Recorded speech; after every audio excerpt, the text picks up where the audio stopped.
beleza? Eu sou o professor Sumaré e hoje vamos falar de relevo brasileiro, beleza? Se tem alguma dúvida sobre formas de relevo, volta nas aulas anteriores onde a gente falou de formas de relevo.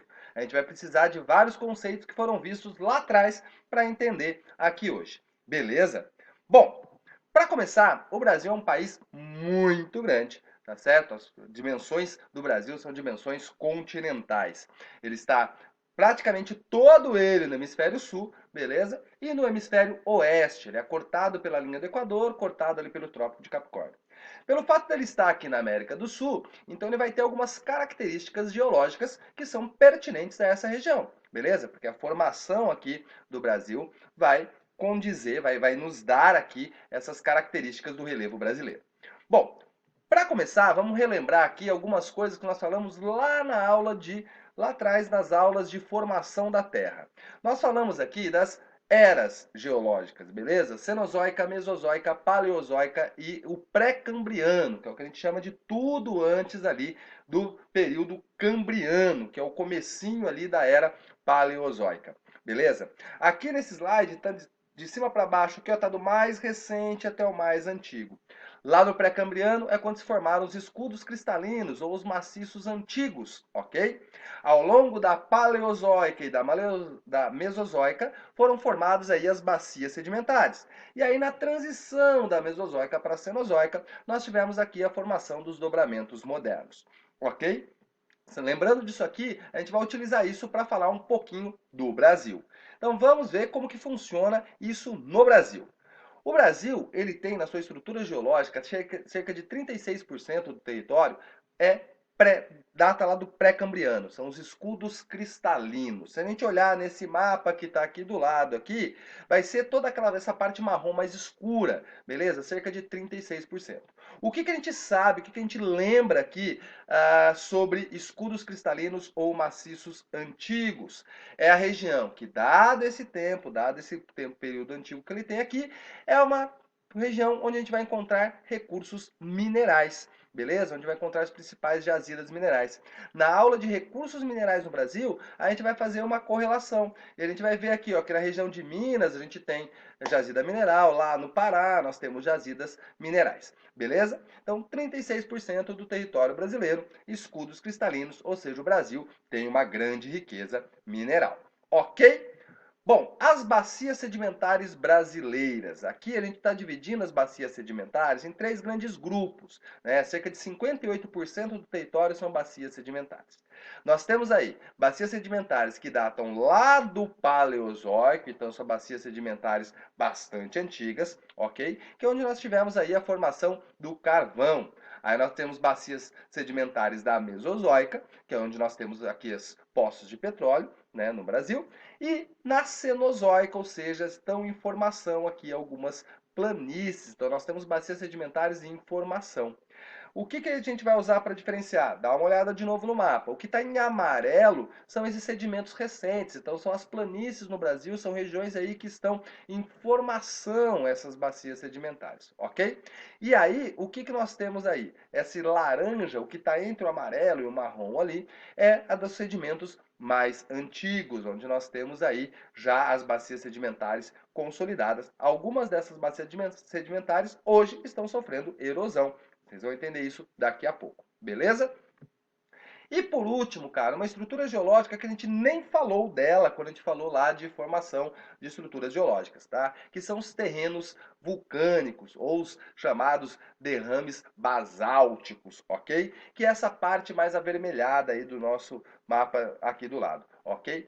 Essa região é uma região de formação bastante recente, que foi uma grande erupção vulcânica que nós tivemos nessa região. E aí essa região desse derrame vulcânico foi formar, né, essa rocha vai se formar e vai se transformar num dos solos mais férteis do mundo, que é a nossa terra roxa. Então lá na Mesozoica nós tivemos esse processo do derrame, de lá para cá foi formando aí essa terra roxa, que essa é um dos solos mais importantes aqui para a fertilidade do território brasileiro. Se você tem alguma dúvida disso aí, volta lá na aula de solo que a gente explicou um pouquinho esse processo de formação de solo, tá? De rocha até solo. Beleza? Bom, isto posto, essas estruturas geológicas bem definidas, nós vamos falar do relevo no Brasil. E aqui entra um pouquinho de história da geografia, ok? Lá nos anos 40, né, um cara chamado Haroldo de Azevedo, ele vai fazer o primeiro mapa do relevo brasileiro. Cara, imagina que nós estamos falando aí dos anos 40, é antes da teoria das placas tectônicas. Volta lá na aula de tectonismo que você vê que isso aqui é antes das aulas antes da teoria das placas tectônicas. E o cara vai fazer o primeiro mapa de relevo do Brasil. O que ele vai utilizar para classificar esse relevo? Ele vai utilizar um critério simples até, né, que é um critério altimétrico. Então a gente está antes de toda a nossa teoria geológica que estamos utilizando, ele vai usar pura e simplesmente o critério altimétrico. Tudo que está acima de 200 metros em relação ao nível do mar, ele vai chamar de planalto. Tudo que está até 200 metros em relação ao nível do mar, ele vai chamar de planície. E aí ele vai dividir o mapa do Brasil, está aqui do lado o mapa do Brasil, em 4 grandes unidades de planalto, 4 grandes unidades de planície. O cara faz esse mapa, publica esse mapa, os caras falam, meu, esse mapa é muito bom, você fez um grande avanço, contribuiu muito, né, para o desenvolvimento da geografia no Brasil, vem ser professor da USP. E aí o professor Haroldo de Azevedo tá lá, professor da USP, por incrível que pareça, tem gente que gosta de estudar relevo. Chega um moleque lá para ele e fala, professor, tô a fim de fazer aí uma pesquisa em cima de relevo, posso aí? Ele falou, oh, chega junto. E aí esse moleque vai pegar e vai rodar o Brasil inteiro, analisando também o relevo brasileiro. E aí ele vai observar que as características climáticas interferem no relevo. E aí ele vai propor, ele vai sugerir um conceito, que é o conceito morfoclimático, a forma sendo alterada pelo clima. Esse cara vai lá, publica o mapa do Brasil, a galera fala, meu, vem ser professor da USP. Esse é o grande Aziz Absaber, professor Absaber, que é um dos mais importantes nomes da geografia física do mundo. Muitas das coisas que o Aziz Absaber publicou, desenvolveu, são utilizados em geografia pelo mundo inteiro. Então aqui está o mapa do professor Aziz Absaber. Ele vai alterar a classificação do professor Haroldo de Azevedo. Enquanto Haroldo de Azevedo classificou por forma altimétrica mais ou menos de 200 metros, o professor Aziz ele vai fazer uma caracterização por o que está acontecendo neste lugar. Então, se este local está sofrendo erosão, nós vamos chamar de planalto. Se esse local está sofrendo sedimentação, nós vamos chamar de planície. E aí ele vai redistribuir, redividir o Brasil, e aí em 10 unidades de relevo, 7 planaltos e 3 planícies. Se você comparar este mapa com este, então se você ficar comparando esses dois mapas, você vai perceber que muitas das coisas condizem, porém algumas não. Nós temos aí algumas coisas que mudam. O que eu chamo a atenção de vocês, olha aqui, ó, no mapa do professor Haroldo de Azevedo, lá no extremo sul, nós temos a planície do Pampa, que no mapa do professor Aziz é o Planalto Uruguaio Sul-Rio-Grandense. O que a gente pode concluir com isso? Pensa um pouco.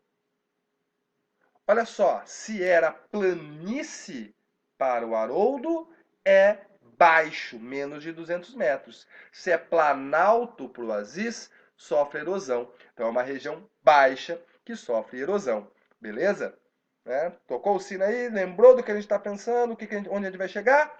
Bom, professor Aziz, dando aula na USP, chega um moleque para ele e fala, professor, tô afim de estudar relevo. Ele falou, não, chega junto.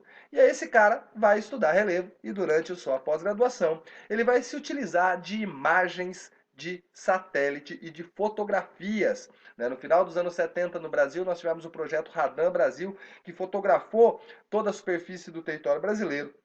E aí ele vai utilizar essas fotografias e vai fazer essas comparações usando o mapa do professor Haroldo, do professor Aziz e essas imagens novas, e ele vai reclassificar o relevo brasileiro para isto aqui. 28 unidades. O professor Jurandir Ross, sim, virou professor da USP. Percebeu que para ser professor da USP é mais ou menos só você fazer um mapa de relevo, beleza? Olha aí, professor Jurandir Ross, ele vai fazer aqui um mapa com 28 unidades, 11 depressões, 11 planaltos e 6 planícies. Qual que é a caracterização que ele vai utilizar aqui? A caracterização que nós utilizamos lá na aula de formas de relevo. Ele vai juntar um pouco as coisas e vai criar um critério que ele vai chamar de morfoescultural.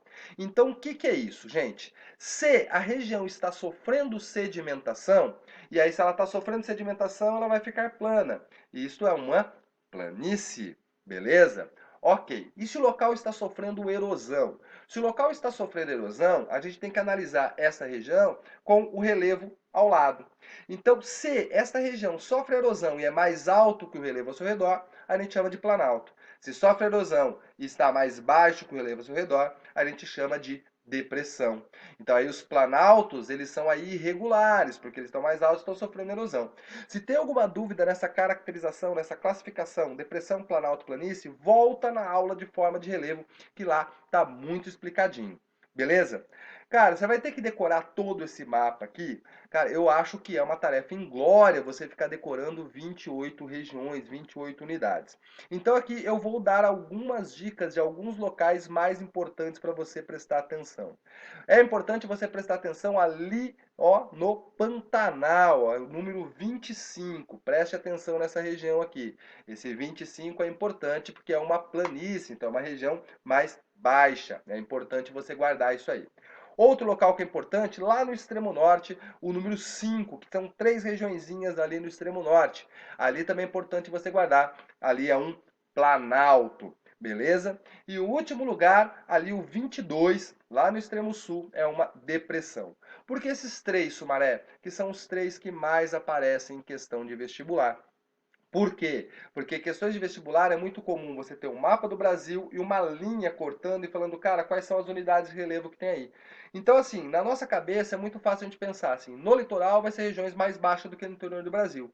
E aí, se eu tô saindo do litoral e tô indo pro interior do Brasil e vai ficando mais alto, o que pode te pegar? Cara, lá o Pantanal, lá do outro lado do país, lá no miolinho, é uma região mais baixa. Então é importante isso.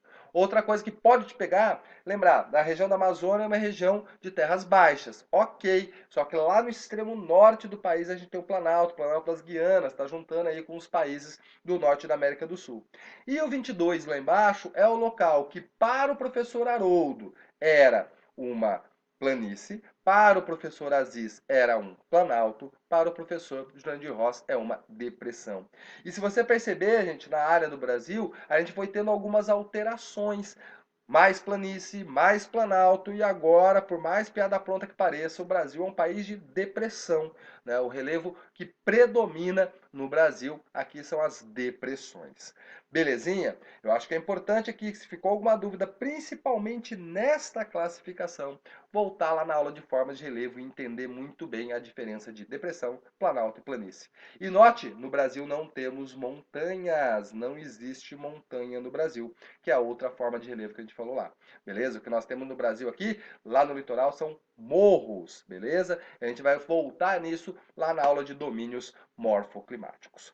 Beleza? Espero que tenha ficado claro. Qualquer coisa, manda uma pergunta que a gente resolve. Falou, galera! Valeu!